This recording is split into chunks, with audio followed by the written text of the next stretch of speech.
అంటే పరిపాలన అయితలేదట. రేవంత్ రెడ్డి గారు అన్నారు కదా, అయితలేదు మళ్ళీ నాతో నేను ఏం చేయాలి, పైసా లేదు, ఒక పైసా లేకపోయినా నా దగ్గర చెంచా పెట్టి గిక్తప్పుడు మనకి ఏమెళ్తుంది అని అంటే బంక చెక్క మాషపత్రి. ఇది నీ ఫైనాన్షియల్స్ మీద ప్రెషర్ పడుతుంది కదా, మళ్ళా ఆర్థిక వ్యవస్థ దెబ్బతింటది కదా.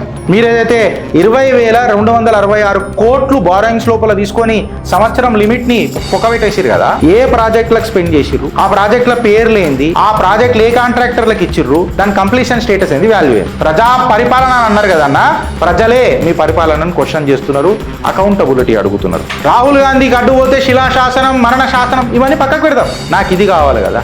రాను రాను భానుడి కంటే బగ్గుమంటది చిత్రకు. నిన్న పెద్ద రభస, తెలంగాణ ఆస్తుల మీద పోయినట్టు కిరికిరి పార్లమెంట్ల కాడికి దద్దరిల్లిందా నిన్న.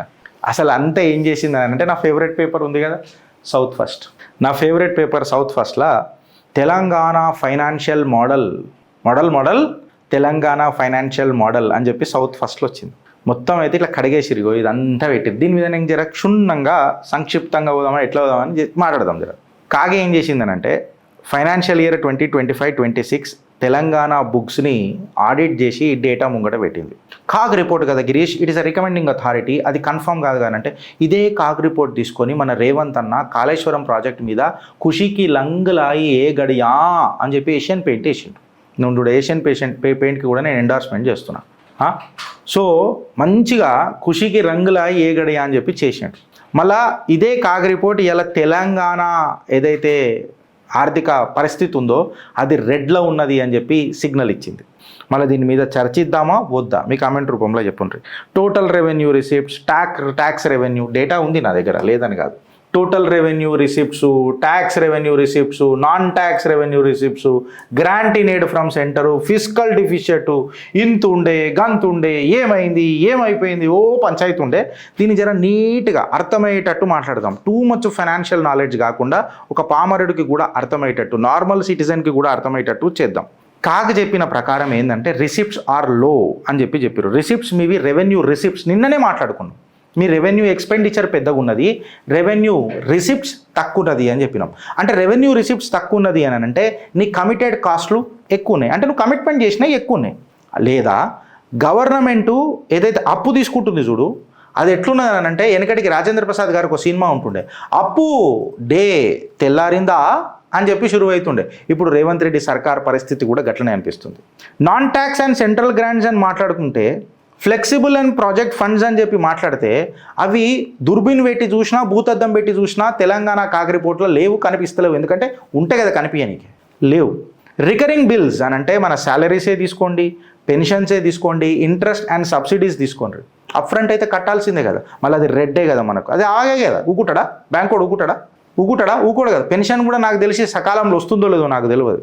కాన్సిక్వెన్స్ ఏమవుతుంది మోటాగా గిరీష్ ఇవన్నీ అని అంటే, ఇన్ని రెడ్డుకున్నాక కాన్సిక్వెన్స్ ఏమవుతుంది అని అంటే, నీకు కొత్త రోడ్లకి ఏనికే పైసలు ఉంటాయా, కొత్త స్కూల్ కట్టడానికి నీ దగ్గర పైసలు ఉంటాయా, కొత్త ప్రాజెక్టులు ఏడికేం చేస్తావు నువ్వు, చెంచా పెట్టి గిక్తప్పుడు మనకి ఏమెళ్తుంది అని అంటే బంక చెక్క మాషపత్రి. సో ఈ బంక చెక్క మాషపత్రి తెలంగాణలో ఏ రకంగా ఉన్నది అని చెప్పి తీస్తే మేము టేబుల్ వేసినాం చిత్రగుప్తలో. చెప్పినా కదా, సామాన్యులకు కూడా అర్థం కావాలి. పంచాయతీ ఏందనంటే, తెలంగాణ Q1 అంటే ఫైనాన్షియల్ ఇయర్ 2025-26 కాగ్ చేసిన రెడ్ పాయింట్లు ఏమేమి ఉన్నాయి అని చెప్పి మాట్లాడితే, ఇంట్రెస్ట్ పేమెంట్లు ఎంత కట్టాలా, 6,772.85 కోట్లు. ఇది బడ్జెట్ ఎస్టిమేట్స్లలో ఎంతో భాగం ఉన్నది, 34.97% ఉన్నది.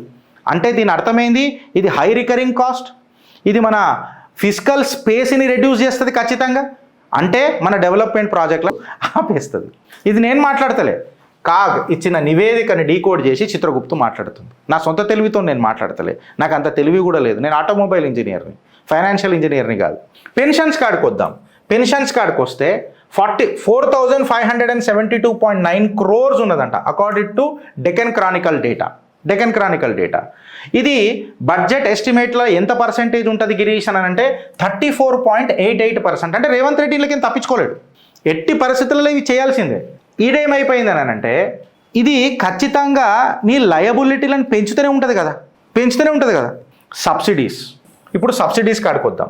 5,932.92 crores డెకాన్ క్రానికల్ డేటా ప్రకారం ఇది బడ్జెట్ ఎస్టిమేట్లా 36.3% ఉన్నది వెయిటేజ్.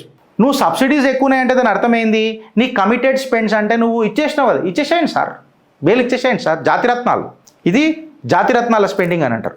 అంటే నీ యూటిలైజేషన్ పెద్దగా ఉన్నది, నీ కమిట్మెంట్స్ పెద్దగా ఉన్నాయి అంటే ఖచ్చితంగా ఇది నీ ఫైనాన్షియల్స్ మీద ప్రెషర్ పడుతుంది కదా, మళ్ళా ఆర్థిక వ్యవస్థ దెబ్బతింటుంది కదా. దాని మీద కాగ్ మాట్లాడింది. కాగ్ అండ్ డెక్కన్ క్రానికల్ నుంచి తీసుకొని వచ్చిన క్యాపిటల్ ఎక్స్పెండిచర్ ఏదైతే మాట్లాడతాం కదా 4755.31 crores ఉందట. ఇది 13.3% ఉన్నది మన తెలంగాణలో. మళ్ళీ నీ అసెట్ క్రియేషన్ ఏడుందిరా బాయ్, నీ బారోయింగ్స్ ఇంత. ఇప్పుడు నేను ఏమంటున్నా, నీ క్యాపిటల్ ఎక్స్పెండిచర్ అన్నప్పుడు నువ్వు ఇంత బారో చేసుకుంటున్నావు, ఇంత అప్పు తీసుకుంటున్నావు. ఇంత అప్పు తీసుకున్నప్పుడు నువ్వు ఏం అసెట్ తయారు చేసినావు? అసెట్ అంటే ఏంది? నువ్వు ఒక వస్తువుని తయారు చేసినప్పుడు అది మళ్ళీ ఇప్పుడు బిజినెస్ పెడతావు అబ్బా, బిజినెస్ పెట్టినప్పుడు అది నీకు మళ్ళా పైసలు ఇస్తుందా కదా, which is called as an asset. Car కొన్నాం అనుకో, మనం దాన్ని ఏమంటాం? నాన్ పర్ఫార్మింగ్ అసెట్ అని అంటాం. అదే భూమిని ఇట్స్ అన్ అసెట్ అంటాం, కార్ని నాన్ పర్ఫార్మింగ్ అసెట్ అంటాం. అంటే దాని డిప్రిసియేషన్ అవుతూ ఉంటుంది, నీ భూమి అప్రిషియేట్ అవుతూ ఉంటుంది. సో ఇట్లాంటి అసెట్ మేనేజ్మెంట్ ఏమైనా తెలంగాణ ప్రభుత్వం చేసిందా? బంక చెక్క మాషపత్రి. నేను అనలేరా నాయన, కాగని అన్నది. నాన్ ట్యాక్స్ రెవెన్యూ కాడికి వద్దాం. నాన్ ట్యాక్స్ రెవెన్యూ కాడికి వస్తే 1666.22 crores. ఎంత శాతం ఫ్రెండ్స్? 3.37%. మళ్ళీ ఇది పర్ఫార్మెన్స్ ఎట్లున్నది అని అంటే వీక్ ఉన్నదట. ఇది అసెట్ మానిటైజేషన్ ఇంకా అడ్మినిస్ట్రేటివ్ బాటిల్ నెక్స్ట్ చేస్తున్నదట. అంటే పరిపాలన అయితలేదట. రేవంత్ రెడ్డి గారు అన్నారు కదా, నిన్న కూడా మా ఓడు పెట్టిండు, అయితలేదు. మళ్ళీ నాతో నేను ఏం చేయాలి? పైసా లేదు, ఒక పైసా లేకపోయినా నా దగ్గర షాయి బిస్కెట్లకు పైసా లేకపోయి మీరు మాట్లాడుతున్నారు. ఒక గదే ముచ్చట పాపం ఆయన మాట్లాడింది. అంటే ఇవి అవగాహన లేకుండా మేనిఫెస్టో తయారు చేసిండు మాకు రేవంత్ అన్న. అంటే గాన్నే అలిగిన నేను చెట్ల కింద పోయి కూర్చుంటున్నా ప్రతిసారి. రారా గిరీశాన్ అంటే నేను ఎందుకు వస్తాను మా రేవంత్ అన్న దగ్గరికి? నేను ఇవి చూసుకోవాలి కదా, మా అన్న చూసుకోలే, ఇచ్చేసిండు. చూసుకుందాంలే తర్వాత, ముఖ్యమంత్రి అయిన తర్వాత అన్ని మాటలన్నీ ముక్కిపోతాయని అనుకున్నాడు. కాకపోతే ముక్కిపోయి తిరిగి మనకే వస్తాయి. కర్మ రిటర్న్స్ అని అంటారు. వీడికి ఆగిపోయిందా అంటే వీడికి ఆగలే. Grants in aid from the centre 433 crores, 1.9% of the budget estimates. దీనికి ఏమున్నది అని అంటే గ్రాంట్స్ ఇన్ ఫ్రమ్ సెంటర్ నుంచి వచ్చే గ్రాంట్స్లల్లా సెంట్రల్ స్పాన్సరింగ్ స్కీమ్స్ ఏవైతున్నాయో అవి వెరీ లో, వీళ్ళు ఇంప్లిమెంట్ చేస్తలేరు చక్కగా, ఆడ జట్కా పడుతున్నది. పెన్షన్లు మనం ఆల్రెడీ మాట్లాడుకున్నాం. హై బారోయింగ్ ఇన్ Q1 ఉట్టి క్వార్టర్ వన్లా ఈ సంవత్సరం క్వార్టర్ 1లా 20,266 crores తీసుకున్నారు వీళ్ళు అప్పులు. బారోయింగ్స్ అంటే అవే కదా. ఎంత తీసుకున్నారు? Q1లా క్వార్టర్ 1లా ఏప్రిల్ మే జూన్ అంతే కదా. ఎంత తీసుకున్నారు? 20,266 crores. అప్పుడు ఇది బడ్జెట్ ఎస్టిమేట్లో ఎంత పర్సెంటేజ్ అయింది friends? 37.5% of the full borrowing limit reach అయిపోయింది. ఫుల్ బారోయింగ్ లిమిట్కి రీచ్ అయిపోయింది. ఇక మీరు ఇక నేను చెప్తున్నాయి కదా, ఇక నువ్వు బారోయింగ్ క్యాపెక్స్ మిస్ మ్యాచ్ అని చెప్పి నువ్వు మాట్లాడుకున్నావు అనుకో, పెద్ద పెద్ద ఆర్థిక శాస్త్రవేత్తల లెక్క, నీ హై బారోయింగ్స్ ఉన్నాయా, నీ లో క్యాపెక్స్ ఉన్నాయా, నీ రికరింగ్ కాస్ట్లు ఎక్కువ ఉన్నాయా, నీ ఇంట్రెస్ట్లు వేజెస్ పబ్లిక్ మాట్లాడిందే పచ్చాలు మాట్లాడదలుచుకోలే. ఒక పామరుల్ ఎకనామిక్ చెప్పిన నోడల్ అసెస్మెంట్ కాడికి వస్తే సింగిల్ నోడల్ ఏజెన్సీ కూడా వీళ్ళ మీద క్లియర్ కట్గా చెప్తుంది, failure to meet for central fund release. ఇప్పుడు లోకల్ బాడీ ఎలక్షన్స్ చేస్తే వీళ్ళకు 3,000 కోట్లు వస్తాయి అబ్బా, బీసీ బిల్ అని చెప్పి కూర్చొని ఉన్నారు. తర్వాత హడావుడిగా చేసి బీసీలకు న్యాయం చేస్తారా? చెయ్యరు. లాస్ట్కి ఏమైనా ఈ మాట నేను ఎందుకు మాట్లాడుతున్నానంటే, వెనుకటి ప్రభుత్వాలైనా ఈ ప్రభుత్వమైనా సెంట్రల్ రిఫార్మ్స్ ఏవైతే పైసలు ఉంటాయి కదా 25,000 కోట్లు 5 సంవత్సరాలలో పోగొట్టుకున్నారు. అంటే సుమారు 5,000 కోట్లు సంవత్సరానికి పోగొట్టుకున్నారు. ఎందుకు అని అంటే ఏదైతే సెంట్రల్ అసిస్టెన్స్ ఉన్న రిఫార్మ్స్ ఏవైతే ఉంటాయో అవి చేయలేక గవర్నమెంట్ ల్యాప్సెస్ వల్ల ఎంత పోయింది ఫ్రెండ్స్? 25,000 కోట్లు. దీని మీద ఎవరు మాట్లాడతారో చెప్పురు ఇప్పుడు నాకు. ఇప్పుడు నేను ఏమంటున్నానంటే మీకు ఎవిడెన్స్ ఆఫ్ ది ప్రాబ్లమ్ చూపిస్తా. మీకు ఇప్పుడు ప్రాబ్లం యొక్క ఎవిడెన్స్ చూపిస్తా. ప్రాబ్లం ఎవిడెన్స్ ఏందని అంటే హై బారోయింగ్ మనం Q1లో ఎంత తీసుకున్నాం? 20,266 crores తీసుకున్నాం. ఇది మన బడ్జెట్లో ఎంతో భాగం ఉన్నది? 37.5 ఉన్నది. ఫుల్ ఇయర్ లిమిట్కి రీచ్ అయిపోయినాం. అంటే మన అప్పు యొక్క పరిమితి డెబ్ట్ అక్యుములేషన్ అంటాం కదా, అసలు ఫైనాన్షియల్ ఇయర్ స్టార్ట్ అయ్యే కంటే ముందే నువ్వు పీక్కి రీచ్ అయిపోయినావు. నెక్స్ట్ నువ్వు ఏం చేస్తావు ఈ సంవత్సరంలో? కాగా అదే క్వశ్చన్ అడుగుతున్నది. నీ లో క్యాపిటల్ ఎక్స్పెండిచర్ అని మాట్లాడుతున్నప్పుడు 4,755 కోట్ల నువ్వు ఏదైతే మాట్లాడుతుంటావు చూడు, అది 13.3% ఉన్నప్పుడు నువ్వు నీ రికరింగ్ ఎక్స్పెన్సెస్కే పెట్టేస్తున్నావు ఇదంతా. మళ్ళీ మిగతా సంక్షేమానికి నువ్వేం పెడతావు బ్రదర్ అని అంటే ఏం చెప్తావు? నువ్వు ఏదైతే అప్పు తీసుకుంటున్నావు ఏమనని, నేను ప్రాజెక్టులు చేస్తా, నేను అసెట్ క్రియేషన్ చేస్తా. కాకపోతే నీ అసెట్ క్రియేషన్స్కి నీ అప్పులకు పొంతన లేదు కదా. ఎందుకనంటే నీ కన్జంప్షన్స్ నీ ఇన్వెస్ట్మెంట్స్ ఇవన్నీ చూస్తే ఫండ్స్ స్క్వాండర్ అయిపోతున్నాయి, అవకతవకలకు గురవుతున్నాయి అని చెప్పి కాగ్ చెప్తుంది బ్రదర్. నేను అందులోనే రాసిన. నేను మన administrative lapses on single nodal agencies, accounts ఇవన్నిటి గురించి నేను పోదలుచుకోలే. ఇవన్నిటికీ నేను ఇలా పోదలుచుకోలే. అయితే పబ్లిక్ మిమ్మల్ని కొన్ని క్వశ్చన్స్ అడుగుతుంది రేవంత్ అన్న. పబ్లిక్ మిమ్మల్ని కొన్ని క్వశ్చన్స్ అడుగుతుంది. ఆ క్వశ్చన్స్ ఏందనంటే ఇవాళ ఈ క్వశ్చన్స్కి రేవంత్ రెడ్డి గారు ఆన్సర్ ఇవ్వాల్సిందే. తెలంగాణ ప్రజలకు ఖచ్చితంగా ఆన్సర్ ఇవ్వాల్సిందే. మీ Q1 బారోయింగ్స్ మీద మీరు కంప్లీట్గా ఒక లైన్ ఐటమ్ రిపోర్ట్ ఇవ్వగలుగుతారా? ఎక్కడ ఈ అమౌంట్ స్పెండ్ చేసిండ్రు, ఏ ప్రాజెక్టులకు స్పెండ్ చేసిండ్రు, ఏ ప్రాజెక్టు ఏ కాంట్రాక్టర్కి ఇచ్చిండ్రు, దాని కంప్లీషన్ స్టేటస్ ఏమున్నది, దాని వాల్యూ ఏమున్నది. కాగ్ నుంచే తీసుకున్నా. ఇది ట్రాన్స్పరెన్సీ రేవంత్ అన్న. నేను అందుకే బ్లూ కలర్లో పెట్టిన. మీరు చేస్తారని అనుకుంటున్నా. ఎలక్షన్ కమిషన్నే మిమ్మల్ని క్వశ్చన్ చేసినప్పుడు మీ కాంగ్రెస్ దిగ్గజం రాహుల్ గాంధీ గారు తెలంగాణ ప్రజానికాని తరఫున తెలంగాణ బిడ్డ లెక్క నా గౌరవ ముఖ్యమంత్రికి నేను ప్రశ్నించలేనా అన్న నా ప్రశ్న మీ దాకా వస్తుందని చెప్పి నేను భావిస్తున్నా.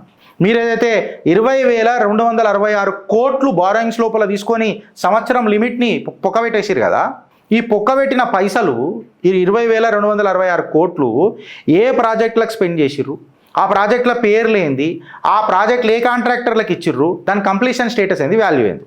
దాని తర్వాత సింగిల్ నోడల్ ఏజెన్సీని పెట్టి ఈ అన్స్పెండ్ సెంట్రల్ ఫండ్స్ ఏవైతున్నాయో దాని మీద ఏమైనా ఆడిట్ చేయిస్తారా?